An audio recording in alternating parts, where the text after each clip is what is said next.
Hey guys, welcome back.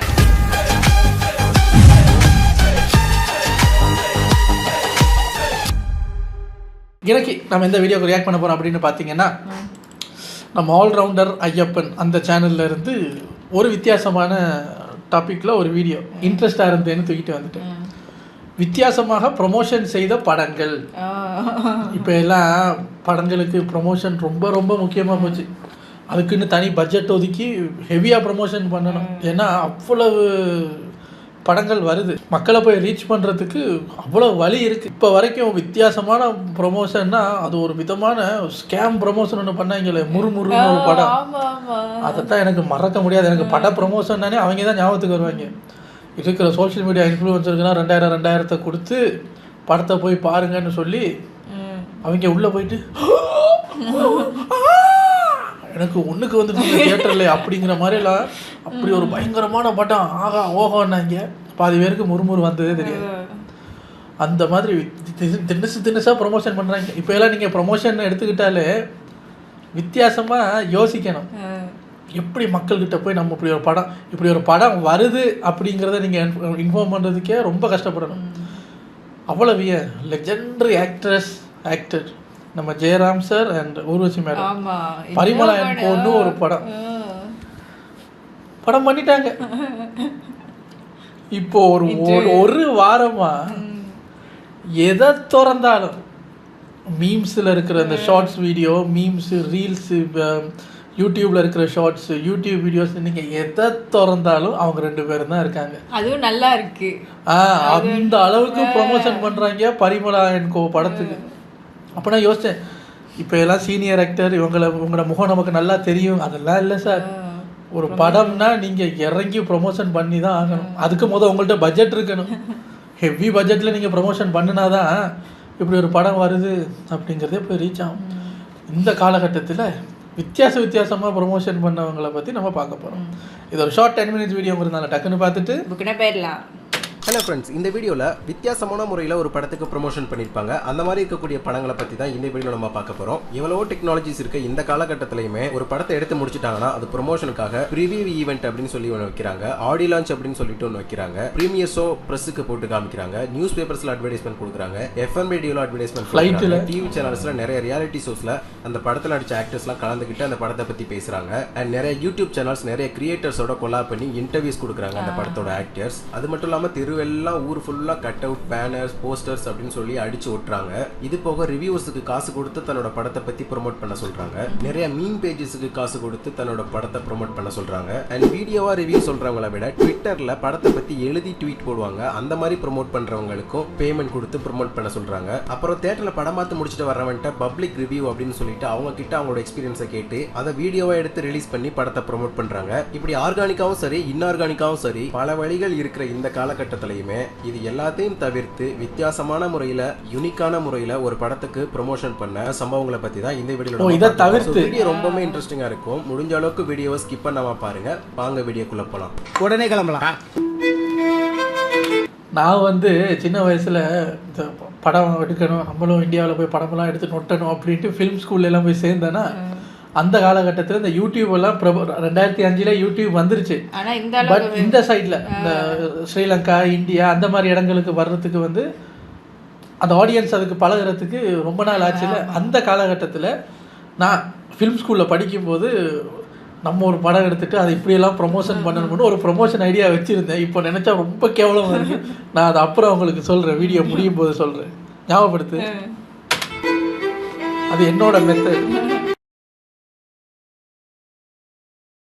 Movie கோலி soda 2. கோலி soda 1 பயங்கரமா hit ஆனதுக்கு அப்புறமா அந்த படத்தோட சீக்வலா கோலி சோடா 2 எடுக்கிறாரு விஜய் மில்டன் அவர்கள். இந்த படத்தோட ப்ரமோஷனுக்காக கோலி சோடா 2 அப்படின்ற தன்னோட படத்தோட நேம சுருக்கி GST அப்படின்னு மாத்திக்கிறாரு. மாத்தின இந்த நேம்லயே ஒரு 4-5 டாடாய்ஸ் வண்டியை எடுத்து சுத்திலுமே அந்த கோலி சோடா படத்தோட பேனர்ஸ் எல்லாம் பிக்ஸ் பண்ணி ஃப்ரண்ட்ல GST வெஹிக்கிள் அப்படின்னு சொல்லி போட்டு அந்த வெஹிக்கிளை எடுத்து தமிழ்நாட்டில் இருக்க ஒரு 4-5 சிட்டிஸ்ல மக்கள் பார்வை படுற அளவுக்கு இருக்க மாதிரி பப்ளிக் பேசஸ்ல அந்த வண்டிங்களை சுத்த விட்டுருக்காரு. இது ஒரு சப்பமேட்டர் தானடா, இந்த மாதிரி தானடா நிறைய கம்பெனிஸ் எல்லாம் அவங்களுடைய ப்ராடக்ட் விளம்பரம் பண்றாங்க அப்படின்னு நீங்க கேட்கலாம். இவங்க பண்ண இந்த ஜிஎஸ்டி வெஹிக்கிள்ல என்னென்ன பெனிஃபிட்ஸ் இருக்கு அப்படின்னு பாத்தீங்கன்னா, இவங்க பண்ற இந்த ப்ரொமோஷன் இவங்களுக்கு மட்டும் உதவாம இந்த சொசைட்டிக்கும் ஏதாச்சும் பயன்படுற விதமா இருக்கணும் அப்படின்ற ஒரு ரீசனுக்காக அந்த வெஹிக்கிள்ல மோர், இளநீ, லெமன் ஜூஸ், வாட்டர் இதெல்லாம் ஏத்திக்கிட்டு போயிட்டு அவங்க போயிட்டு இருக்கும்போது ரோடு ஓரங்களில் வேலை செய்யற ஆட்கள், ரோட்ல ஃபுட் இல்லாம கஷ்டப்படுறவங்களுக்கு இந்த லெமன் ஜூஸ், வாட்டர் இதெல்லாம் சப்ளை பண்ணிட்டே போயிட்டு இருந்திருக்காங்க. அது மட்டும் பத்தாதுன்னு ஆஃப்டர்நூன் பாத்தீங்கன்னா அந்த வண்டி சரௌண்டிங்ல இருக்க ஏரியாஸ்ல இருக்க வேலை செஞ்சுட்டு இருக்க மக்களுக்கு ஃபுட் பாக்கெட்ஸ், அதாவது பேக் பண்ணி பார்சலா ஒவ்வொருத்தவங்களுக்கும் ஒரு பேக்கெட் அப்படின்ற மாதிரி அந்த வெஹிக்கிள் மூலமா கொடுத்துட்டு இருந்திருக்காங்க. அதோட மட்டும் நிறுத்தாம ஈவினிங் டைம்ல அந்த வண்டி எந்தெந்த ஏரியால சரௌண்டிங்ல இருக்கோ அந்த ஏரியால உள்ள ஆசிரமங்களுக்கு உணவு வழங்கியிருக்காங்க. ஸோ இந்த வெஹிக்கிள் மூலமா படத்துக்கு ப்ரொமோஷன் பண்ண மாதிரியும் ஆச்சு, சொசைட்டிக்கு ஒரு நல்லது பண்ண மாதிரியும் ஆச்சு அப்படின்ற ஒரு சாட்டிஸ்ஃபேக்ஷனோட யூனிக்கான ப்ரொமோஷன் பண்ணியிருக்காங்க கோலி சோடா 2 டீம்.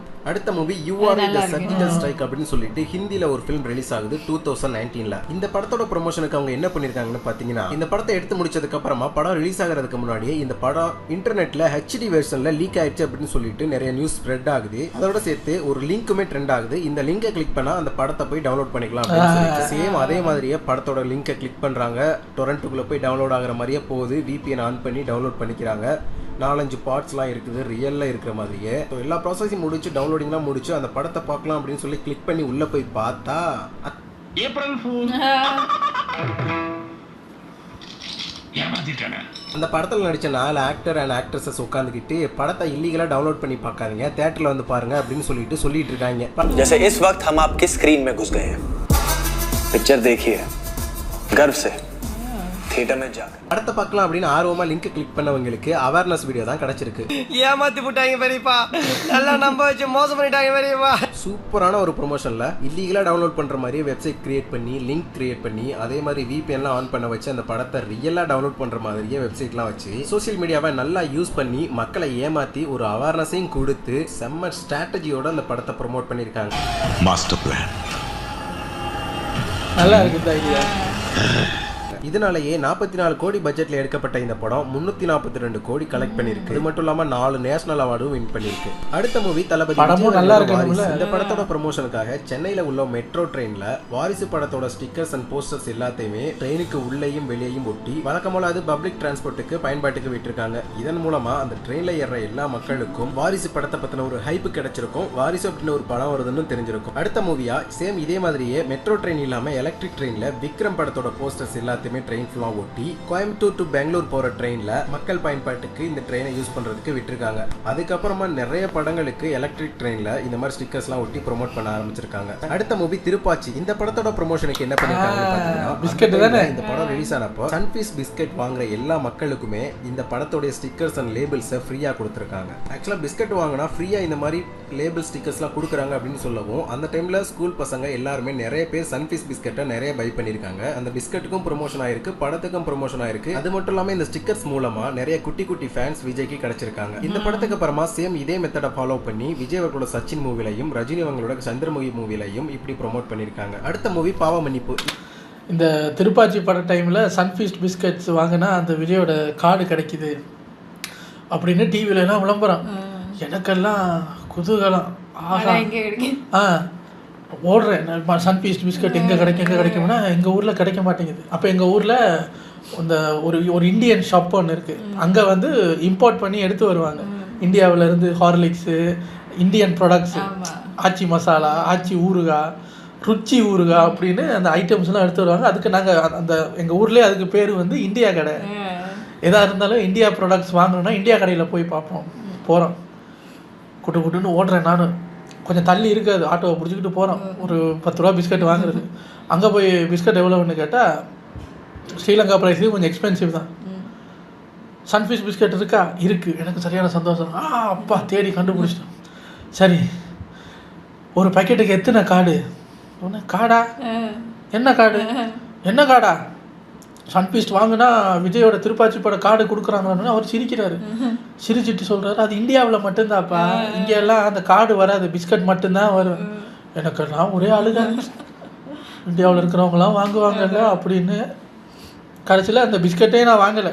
எனக்கு கார்டு இல்லாட்டி பிஸ்கட்டே வேணாம் சார் அப்படின்னு கொடுத்துட்டு வந்தேன். நானும் இதுக்கு முன்னாடி ஓடி இருக்கேன். இந்த படம் 1961 சிவாஜி, சாவித்ரி இவங்களாம் சேர்ந்து நடிச்சு ரிலீஸ் ஆன படம். ஆக்சுவலா அந்த ஒரு டைம்ல இப்படி ஒரு ப்ரொமோஷனை இந்தியாவில யாரும் பண்ணிருக்க மாட்டாங்க. அந்த மாதிரி ஒரு ப்ரொமோஷனை இந்த படக்குள்ள பண்ணிருக்காங்க. அது என்னன்னு பாத்தீங்கன்னா, அந்த டைம்ல படம் ரிலீஸ் ஆகிறதுக்கு முன்னாடியே படத்தோட பாடல்கள்லாம் ரிலீஸ் ஆகி மக்கள் கிட்ட நல்ல ரீச் ஆயிடும். இந்த படத்தோட பாடல்கள் மக்கள் கிட்ட நல்ல வரவேற்பு பெற்றிருந்துச்சு. இந்த ஒரு ரீசனால இந்த பாட்டை வச்சே படத்தை ப்ரோமோட் பண்ணலாம் அப்படின்னு சொல்லி முயற்சி பண்றாங்க. அது என்ன ட்ரிக், என்ன ஐடியான்னு பாத்தீங்கன்னா, இந்த படத்துல மொத்தம் 8 பாட்டு இருக்கு. இந்த 8 பாட்டையுமே படத்துல எப்படி வரிசையா வருது அப்படின்ற லைனை கரெக்டா மென்ஷன் பண்ணி மக்கள் லெட்டர் அனுப்பணும் இந்த படக்குழுவுக்கு. அப்படி கரெக்டா லெட்டர் அனுப்புற 100 பேருக்கு 10,000 பரிசு தொகை அப்படின்னு அனௌன்ஸ் பண்றாங்க. அதாவது 100 பேர் கரெக்டா எழுதியிருந்தா அந்த 10,000 பரிசு தொகை பிரிச்சு கொடுக்கப்படும். ஒரு ஆள் எழுதியிருந்தா முழு தொகையும் அவங்ககிட்ட கொடுக்கப்படும் அப்படின்னு மாதிரி சொல்றாங்க. சோ இப்படி ஒரு அனௌன்ஸ்மெண்ட் போட்டு விட்டதுக்கு அப்புறமா இந்த சாங்ஸ் எல்லாம் எப்படி மக்கள் கிட்ட எந்த அளவுக்கு ரீச் ஆயிருக்கு அப்படின்றத அப்பதான் அவங்க புரிஞ்சுக்கிறாங்க. ஒரு ரூம் ஃபுல்லா லெட்டர் வந்து குமியுது. படம் பயங்கரமா ஹிட் ஆகுது. 8 சாங்ஸுமே சூப்பர் டூப்பர் ஹிட் ஆகுது. அந்த 8 சாங்ஸுமே கண்ணதாசன் அவர்கள் தான் எழுதியிருக்காங்க. விஸ்வநாதன் ராமமூர்த்தி அவங்க தான் இசையமைச்சிருக்காங்க. சோ இந்த ஐடியா அண்ட் படத்தோட ப்ரமோஷன் கிரெடிட் இது மொத்தமுமே படத்தோட ப்ரொடியூசர் ஏவிஎம் சரவணன் அவர்கள் தான் சேரும். வந்த நாள் முதல் இந்த நாள் வரை வண்டியை விடவில்லை.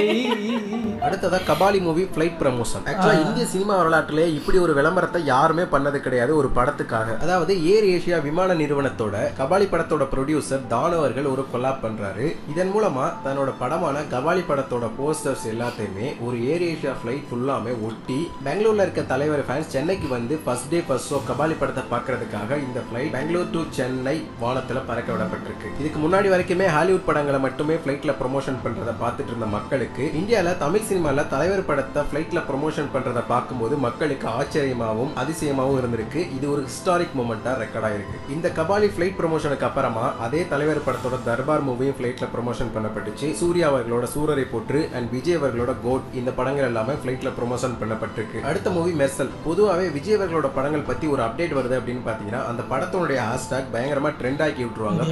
படத்துக்கு இது இன்னும் பயங்கரமா நடந்துச்சு அப்படின்னு தான் சொல்லணும். ஏன் சொல்றேன் அப்படின்னு பாத்தீங்கன்னா, இந்த மெர்சல் படத்தோட ப்ரமோஷனுக்காக அபிஷியலா ட்விட்டரே மெர்சல் படத்துல வர்ற விஜய் அவர்களோட போட்டோவை ஒரு எமோஜியா ரிலீஸ் பண்ணாங்க. ஹேஷ்டாக் போட்டு மெர்சல்னு தமிழ்லயோ இங்கிலீஷ்லயோ டைப் பண்ணும்போது ஆட்டோமேட்டிக்கா அந்த ஸ்டிக்கர் அந்த எமோஜி அந்த இடத்துல பிளேஸ் ஆகுற மாதிரி வச்சிருந்தாங்க. இந்த மாதிரி எமோஜி ரிலீஸ் பண்றதெல்லாம் பெரிய பெரிய நிகழ்வுகள் இல்லனா பெரிய பெரிய படங்களுக்கு தான் நடந்துட்டு இருந்துச்சு. ஃபர்ஸ்ட் டைமா ஒரு தமிழ் படம் அதுவும் விஜய் அவர்களோட படத்துக்கு நடந்தது இந்த டைம் தான். இதனால விஜய் ஃபேன்ஸ் எல்லாம் பயங்கரமா அந்த படத்தை ப்ரோமோட் பண்ணி ஹேஷ்டாக்ஸ் எல்லாம் ட்ரெண்ட் ஆக்கி விட்டாங்க. இந்த படத்துக்கு அப்புறமா காலா, என்ஜிகே, பிகில், தர்பார், சூரரை போற்று, மாஸ்டர், ஜெகமே தந்திரம், மாறன், பீஸ்ட் இந்த மாதிரி படங்களுக்கும் ட்விட்டர் அபிஷியலா எமோஜி ரிலீஸ் பண்ணாங்க. அடுத்ததா அஜித் அவர்களோட துணிவு. இந்த படத்தோட ப்ரமோஷனுக்காக துபாயில போயிட்டு ஸ்கை டைவர்ஸ் மூலமா துணிவு படத்தோட போஸ்டர்ஸை பறக்க விட்டு ஸ்கை டைவிங் பண்ணிருக்காங்க. இதுக்கு முன்னாடி எந்த ஒரு தமிழ் படத்துக்குமே இந்த மாதிரி ஸ்கை டைவிங் மூலமா ப்ரமோஷன் பண்ணது கிடையாது. ஃபர்ஸ்ட் டைமா துணிவு படத்தோட போஸ்டர்ஸை வானத்துல பறக்க விட்டு ஸ்கை டைவர்ஸ் மூலமா இந்த படத்தை ப்ரோமோட் பண்ணிருக்காரு படத்தோட ப்ரொடியூசர் போனி கபூர். ப்ரோமோட் பண்ணி அதை வீடியோவா எடுத்து சோசியல் மீடியாலயும் போஸ்ட் பண்ணிருக்காங்க. இந்த படத்துக்கு அப்புறம் கமல் அவர்களோட ஃபிளாப் மூவி அமைஞ்ச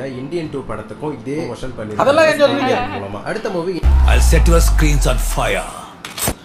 இந்த என்ன ஃப்ளைட்டு அப்புறம் ஸ்கை டைவிங் ஃப்ளைட்டு 30,000 அடி. நான் எங்கே இப்போ ரீசெண்டாக ஒரு வருஷத்துக்கு முன்னாடி பார்த்தேன். நம்ம பிளாக் ஷீப் சேனல் இருக்குல்ல, அவங்க ஒரு ப்ரொமோஷன் பண்ணாங்க.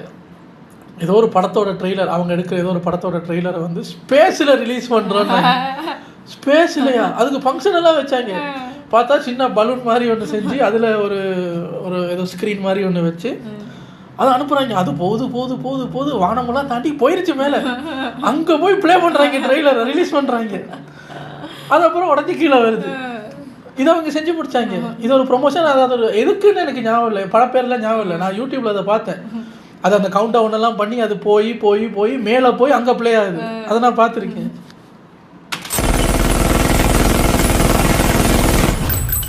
இந்த படத்தை லைகா ப்ரொடக்ஷன்ஸ் தான் ப்ரொடியூஸ் பண்ணியிருப்பாங்க. ஆக்சுவலாக இந்த படத்துக்கு இது வரைக்கும் பண்ணாத ஒரு ப்ரொமோஷனை இந்த ப்ரொடக்ஷன் கம்பெனி பண்ணியிருக்கோம். என்னன்னு பார்த்தீங்கன்னா, ஒரு 100 feet ஹைட் கொண்ட ஹாட் ஏர் பலூன். இந்த பலூன்ல படத்தோட நேம் 2.0 அப்படின்றத பெருசா போட்டு ரஜினி அண்ட் அக்ஷய்குமார் இவங்களுடைய போட்டோ அந்த பலூன்ல பிரிண்ட் ஆயிருக்க மாதிரி வச்சு இந்த பலூனை பல சிட்டிஸ்ல பறக்க விட்டுருக்காங்க. இந்தியாவில் மட்டும் இல்லாம லண்டன், ஆஸ்திரேலியா, துபாய் போன்ற வெளிநாடுகள்லையும் இந்த பலூனை பறக்க விட்டுருக்காங்க. அது மட்டும் இல்லாம வேர்ல்டு ஃபுல்லா நடந்துட்டு இருக்க பலூன் ஃபெஸ்டிவல்ஸ்லயுமே இந்த பலூன்ஸை பறக்க விட்டுருக்காங்க. இன்னொரு விஷயம், இந்த பலூன் பலூனை லாஸ் ஏஞ்சல்ஸ்ல உள்ள ஹாலிவுட் கம்பெனில இந்த பலூனை கட்டி விடுறதா இந்த படத்தோட ப்ரொமோஷன் டீம் அனௌன்ஸ் பண்ணாங்க. இப்படி வித்தியாசமான முறையில பெரிய பெரிய ப்ரொமோஷன்ஸ்லாம் பண்ணி இந்த படத்தை ரிலீஸ் பண்ணாங்க. பட் எந்திரன் 1 அளவுக்கு எந்திரன் 2.0 ஒர்க் அவுட் ஆகல. அடுத்த மூவி பொன்னியின் செல்வன். ஆக்சுவலா இந்த படத்துக்கு ப்ரொடக்ஷன் சைடு இருந்து எந்த ஒரு ப்ரொமோஷனும் யூனிக்கா பண்ணல. அந்த படத்துல நடிச்ச ஆக்டர்ஸே யூனிக்கான முறையில படத்துக்கு ப்ரொமோஷன்ஸ் பண்ணிருக்காங்க. என்ன பண்ணிருக்காங்க அப்படின்னு பாத்தீங்கன்னா, அந்த படத்துல அந்த ஆக்டர்ஸுக்கெல்லாம் என்னென்ன கேரக்டர் நேம் கொடுத்தாங்களோ அதே மாதிரி அவங்களோட ட்விட்டர் அஃபிஷியல் நேமை சேஞ்ச் பண்ணி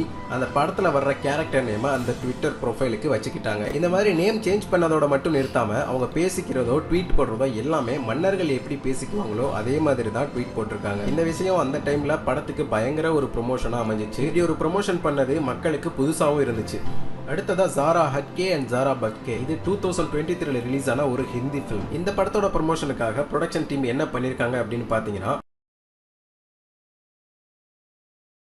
அதாவது buy one get one offer. இதில் என்ன பண்ணுறாங்க பார்த்தீங்கன்னா, புக் மை ஷோவில் 2 டிக்கெட்டுக்கு மேலே நீங்கள் புக் பண்ணீங்கன்னா ஒரு டிக்கெட் ஃப்ரீ அப்படின்னு சொல்லிட்டு அனௌன்ஸ் பண்ணுறாங்க. மினிமம் 2 டிக்கெட் டு 10 டிக்கெட்ஸ் வரைக்கும் புக் பண்ணிக்கலாம். அப்படி புக் பண்ணீங்கன்னா உங்களுக்கு எக்ஸ்ட்ரா டிக்கெட் ஒன்று ஃப்ரீயாக கொடுப்போம் அப்படின்னு சொல்லிட்டு இந்த ஒரு ப்ரொமோஷன் ஐடியா இதுக்கு முன்னாடி வரைக்கும் யாருமே பண்ணது கிடையாது. இவங்க பண்ணும்போது புதுசாகவும் வித்தியாசமாகவும் இருந்துச்சு. இதனால 40 கோடி பட்ஜெட்டில் எடுக்கப்பட்ட படத்துக்கு 115 கோடி கலெக்ட் ஆயிருக்கு. அடுத்த மூவி ராவன். ஷாருக் கான் அவங்களோட நடிப்பில் 2011 ரிலீஸ் ஆன படம் தான் ராவன். இந்த படத்துக்கு வித்தியாசமாக ரொம்பவுமே புது முயற்சி இந்த படம் சம்பந்தமா ஒரு கேம் ரிலீஸ் பண்ணிருக்காங்க. படத்தோட entertainment and UDV India games இவங்க 2 பேரும் சேர்ந்து ராவன் படத்தை பேஸா வச்சு ஒரு சோசியல் கேமை ரிலீஸ் பண்ணிருக்காங்க. ராவன் ஜெனிஸ் அப்படின்னு சொல்லிட்டு இந்த கேமை 3 விதமா ரிலீஸ் பண்றாங்க. Social game, console game and gaming tournament அப்படின்னு சொல்லி. சோசியல் கேமுக்கு ராவன் ஜெனிசிஸ் அப்படின்ற நேமும், கன்சோல் கேமுக்கு ராவன் தி கேம் அப்படின்ற நேமும், இந்த கேமோட டோர்னமெண்ட்டுக்கு ராவன் என்விடியா ஜிஃபோர்ஸ் லேன் அப்படின்ற ஒரு நேமும் வைக்கிறாங்க. ஸோ இந்த கேம் அந்த படம் ரிலீஸ் ஆன அந்த டைம்ல நிறைய கண்ட்ரில நிறைய பேரால டவுன்லோட் பண்ணப்பட்ட ஒரு கேமா இருந்துச்சு. ஒரு படத்தோட ப்ரமோஷனுக்காக ஃபர்ஸ்ட் டைமா ஒரு கேம் லான்ச் பண்ணது இந்த படத்துக்காக தான் இருக்கும். அவ்வளவுதான் ஃப்ரெண்ட்ஸ், இது வரைக்கும் நீங்க பார்த்த எல்லாமே ரொம்பவே யூனிக்கான முறையில் படம் மக்கள் கிட்ட சென்றடையணும் அப்படின்ற ஒரு ரீசனுக்காக மட்டும் பல கோடி செலவு பண்ணப்பட்டு செய்யப்பட்ட சம்பவங்கள். ஸோ அவ்வளவுதான் ஃப்ரெண்ட்ஸ், இதோட நான் இந்த வீடியோ முடிச்சுக்கிறேன். இந்த வீடியோல எந்த படத்தோட ப்ரமோஷன்ஸ் உங்களுக்கு ரொம்பவே பிடிச்சிருந்துச்சு அப்படின்றத கமெண்ட்ல சொல்லிட்டு போயிருங்க. நெக்ஸ்ட் ஒரு நல்ல வீடியோல வந்து சந்திக்கிறேன். மறக்காம நம்ம சேனலுக்கு like, comment, share and subscribe பண்ணிட்டு போயிருங்க. நம்ம என்னோட ப்ரொமோஷனை சொல்கிறதுக்கு முன்னாடி நான் ஒன்று சொல்லிடுறேன். நம்ம இந்தியன் சினிமாவில் என்னங்க ப்ரொமோஷன், கொஞ்சம் வெளிநாட்டுக்காரன் ப்ரொமோஷனை பார்த்தீங்கன்னா வைத்த கலக்கு. ஒரு ப்ரொமோஷன் பண்ணியிருக்காங்க அமெரிக்காவில். சாயங்கால நேரமாக நிறையா பேர் கண்ணில் படுது ஒரு விஷயம். என்னென்னா, ஒரு வண்டி டாக்ஸி, அது ஒரு டாக்ஸி, அந்த வண்டி அதில் ரத்தம் சொட்ட சொட்ட அந்த டிக்கியிலேருந்து ஒரு கை இப்படி தொங்கிக்கிட்டே இருக்குது, ரத்தம் சொட்டிக்கிட்டே இருக்குது. அந்த கார் ரோந்து வந்துக்கிட்டே இருக்குது. பார்க்குறவங்க எல்லாம் கம்ப்ளைண்ட் பண்ண ஆரம்பிச்சிட்டாங்க. சார், ஒரு டெட் பாடியை வச்சுக்கிட்டு அந்த கார் ரோந்து போகுது சார் அப்படின்னு. அது காட்டு தீ மாதிரி பரவி எல்லாரும் அதுக்கு பின்னாடி காரில் போகிறவங்களாம் அதை ஃபோட்டோ எடுத்து, எனக்கு முன்னாடி இருக்கிற காரில் ஒருத்தன் டெட் பாடியை வச்சு சுற்றிக்கிட்டு இருக்காங்க ஐயோ அப்படின்னு தீ மாதிரி பரவிருச்சு. போலீஸும் வந்து பிடிச்சிருச்சு. கடைசியில் பார்த்தா அப்படி ஒரு கொலையை பண்ணி ஒருத்தன் டிக்கியில் வச்சுக்கிட்டு சுற்றுற மாதிரி ஒரு படம். அந்த படத்துக்கு ப்ரொமோஷன் கேஸ் ஆகும்னு தெரிஞ்சே ப்ரொமோஷன் பண்ணியிருக்காங்கன்னா பார்த்துக்கிங்களேன். என்ன மாதிரி ப்ரொமோஷன் எல்லாம் அவங்க பண்ணுறாங்க தெரியுமா? வெள்ளைக்கார ப்ரொமோஷன் எல்லாம் வேற மாதிரி இருக்கும். சரி, இப்போ ஏன் ப்ரொமோஷனுக்கு வருவோம். அதான் இந்த யூடியூப் இல்லை, இந்த படத்தோட ட்ரெய்லர்லாம் வந்து யூடியூப்பில் ரிலீஸ் ஆகும். நம்ம உட்காந்த இடத்துல இருந்தே ஃபோனில் பார்க்கலாங்கிற மாதிரிலாம் இல்லை. அப்போயெல்லாம் வந்து அது நீங்கள் டிவியில் தான் பார்க்க முடியும். அந்த காலகட்டத்தில் நான் நினச்சது என்னென்னா, படம் எடுத்தாச்சு, இப்போ எப்படி என்ன பண்ண போகிறோம், டிராஃபிக்கில் வந்து எல்லோரும் நிற்பாங்க. அப்போ இந்தியாவில் வந்து அந்த எவ்வளவு செகண்ட்ஸ் அவங்க நிற்பாங்கன்ற அந்த டைமிங் ஓடிக்கிட்டே இருக்கும். ஒரு 2 நிமிஷம் 2.5 நிமிஷமும் டைம் ஓடும். அப்போ அந்த டைம் நமக்கு இருக்குது. ஓகே, இப்போ நான் பிளான் பண்ணது பாருங்கள். இதில் என்னென்ன இப்போ டிஃபிகல்ட்டிஸ் வரும், இதுக்கப்புறம் எப்படி அதை க்ளீன் பண்ணுறதெல்லாம் யோசிக்கலை. புதுசாக ஏதாவது பண்ணணும் சார். ஓகே, எல்லோரும் வந்து நிற்கிறாங்க. அப்போ இந்தியாவில் வந்து நிறைய அந்த பைக்கர்ஸ் கொஞ்சம் ஜாஸ்தியாக இருப்பாங்கள்ல, அவங்க வந்து நிற்கிறாங்க. துப்புன்னு வானத்தில் இருந்து பேராஷூட் இருக்குது. அது சின்னது, இவ்வளவு தான். சின்ன பேராஷூட்டில் ஒரு சின்ன தீப்பெட்டி மாதிரி ஒரு சின்ன ஒரு பாக்ஸ் மாதிரி ஒன்று கட்டி பேராஷூட் ஒரு 100, 300, 200, 300 பேராஷூட் அப்படியே வருது, ஸ்லோவாக வருது. எல்லாரும் அப்படியே ஓன்னு முறுக்கிட்டு இருந்தவங்களாம் மேலே பார்க்குறாங்க, என்ன பேராஷூட் வருது, அதுவும் நம்மளை நோக்கி வருதுன்னு பார்த்தா நிறையா வருது. சிலது வந்து அவங்க கையில் வருது, சிலது வந்து அவங்க மண்டையில் பட்டு கீழே விழுது, நிறையா கீழே விழுது, அப்படியே எடுக்குதுன்னு எத்தனை பேரை கையில் கிடைக்குதா என்னது அப்படின்னு பார்த்தா அந்த தீப்பெட்டி எப்படி திறப்பீங்க, உள்ள கை வச்சு தட்டுனா அந்த இது ஓப்பன் ஆகல, அது மாதிரி ப்ளீஸ் ஓப்பன் மீ அப்படின்னு இருக்கு. ஓப்பன் பண்ணுனா உள்ள ஒரு சின்ன ஸ்க்ரீனில் நம்ம படத்தோட ட்ரெயிலர் டக்குன்னு ப்ளே ஆகும். என்ன ஏதோ வருது அப்படின்னு வந்து எடுத்து பார்த்தா தட்டுனா உள்ள நம்ம ட்ரெய்லர் ஓடிக்கிட்டு இருக்கோம். ஆனால் இது நல்ல ஐடியா, யார் எடுக்க போகிறோ தெரியல. இல்லை இப்போ பண்ண முடியாதுல்ல, இப்போனா யூடியூப்ல இதே பார்த்துருவாங்க. இப்போ அந்த நெருப்பட்டி மாதிரி ஒரு பாக்ஸ் அடிக்கணும், அதுக்குள்ள ஸ்க்ரீன் வைக்கணும். இப்போ யாராச்சும் செஞ்சா செய்யட்டும். ஆனால் அதை யோசிச்சு பாருங்க, அது கொட்டிடும், அப்புறம் அந்த இடத்துக்கு இடைஞ்சல் ஆகும். எத்தனை பேரை வண்டி அதுக்கு மேலே ஏற்றுவாங்க, காரில் இருக்கிறவங்களுக்கு எப்படி அது கிடைக்கும் அதெல்லாம் தெரியாது. ஆனால் ஏதோ ஒன்று விழுந்துச்சின்னு பார்ப்பீங்கல்ல. இது மாதிரி இன்னொன்று பிளான் பண்ணேன். இதே பேராஷூட்டில் அந்த படத்தோட பாட்டு சீடியெல்லாம் வந்த காலம் அது. பாட்டு சீடியை வச்சு அனுப்பிடுவோம், எல்லாருக்கும் கையில் சீடி கிடைக்கும். அப்போ கண்டிப்பாக வீட்டுக்கு போய் அதை போட்டு பார்த்து நம்ம பாட்டை கேட்பாங்க. இப்படின்னு நான் ஒரு பிளான் பண்ணேன். இப்போ எல்லாம் ஈஸியாகிடுச்சு. இப்போ அதெல்லாம் இல்லை, இத்தனை மணிக்கு அது வருதுன்னு சொன்னால் யூடியூப்பில் வந்துடுது. இப்போ போய் நம்ம டிராஃபிக்கில் நிற்கிறவங்களுக்கு ஆல்ரெடி அவங்க எரிச்சலில் வெயிலில் இருக்கும்போது இதென்னங்க எதை வந்து விழுது அப்படின்னு வந்து விழுந்தா நம்மளை செருப்பால் அடிப்பாங்க. ஸோ இந்த மாதிரி இன்னொரு ப்ரமோஷன் நான் பார்த்துருக்கேன். ஃபாரின் கண்ட்ரியில் ஆள் நடமாட்டமே இல்லாத ஒரு சில ஏரியாக்களில் பஸ் ஸ்டாப் இருக்கும். லேட் நைட் வேலை முடிச்சுட்டு லேடிஸோ ஜென்ஸோ யாரோ வந்து ஆல்ரெடி பயத்தில் தான் வருவாங்க, வந்து அந்த அப்படியே உட்காந்துருக்காங்க. அந்த இடத்துல ஒரே ஒரு ஸ்ட்ரீட் லைட் மட்டும்தான் இருக்குது, பஸ்ஸு வர லேட் ஆகுது. அப்போ ஒரு மாதிரி கருப்பு கலர் ட்ரெஸ் போட்டு மாஸ்கெல்லாம் போட்ட ஒரு உருவம் அந்த லைட்டெல்லாம் அப்படின்னு ஃப்ளிக்கர் ஆகிற மாதிரியெல்லாம் இவங்க எஃபெக்ட் போடுறாங்க. இவங்களுக்கு அந்த பயத்தை உண்டாக்குறாங்க. இவங்களும் கொஞ்சம் உட்காந்துருந்தவங்க எந்திரிச்சு அப்படி கொஞ்சம் நிற்கும் போது அங்கேருந்து ஒருத்தர் துப்புன்னு ஓடிடுறாங்க. இவங்க அப்படின்னா அவங்களோட ஹேண்ட்பேக்கெல்லாம் போட்டுட்டு ஓடுறாங்க. இவனும் துரத்துறாங்க. அவங்களுக்கு எவ்வளவு முடியுமோ அவ்வளோ தூரம் ஓடுறாங்க. இவனும் துரத்தி போயிட்டு பிடிச்சிடுறான். அவங்க என்ன ஒன்று பண்ணாது அப்படின்னு அப்போ கொடுக்குறான் ஒரு கார்டு. என்னென்னு பார்த்தா ஜூன் 3ஆம் தேதி இந்த படம் ரிலீஸ் ஆகுது பாருங்க. ஏண்டா நாய, அப்புறம் கேமராவை காட்டுறாங்க, அங்கே பாருங்க. இப்போ இது என்ன விதமான ஒரு மார்க்கெட்டிங்னா அவங்க மறக்கவே மாட்டாங்க. நைட்டு இப்படி ஒரு உருவம் நம்மளை துரத்துக்கிட்டு வந்து 3ஆம் தேதி எங்கள் படம் வருது பாருங்கன்னா, எது 3ஆம் தேதி போடா போ அப்படிங்கிற மாதிரி அப்படி ஒரு ப்ரமோஷன் பண்ணுறாங்க. அதை எடுத்து யூடியூப்பில் போடுறாங்க. இவங்கெல்லாம் பயந்து ஓடுறத பார்த்து ப்ராங்க் ஷோ மாதிரி. இந்த மாதிரி எக்கச்சக்க ப்ரமோஷன்ஸ் இருக்குங்க, வித்தியாசமான ப்ரமோஷன். ஆனால் இன்னும் போக போக என்னென்ன ப்ரமோஷன்லாம் பண்ண போகிறாங்களோ தெரியவில்லை. நல்லா இருக்கு, வீடியோ நல்லா இருந்தது. உங்களை அடுத்த வீடியோவில் வந்து சந்திக்கிறேன். பாய்.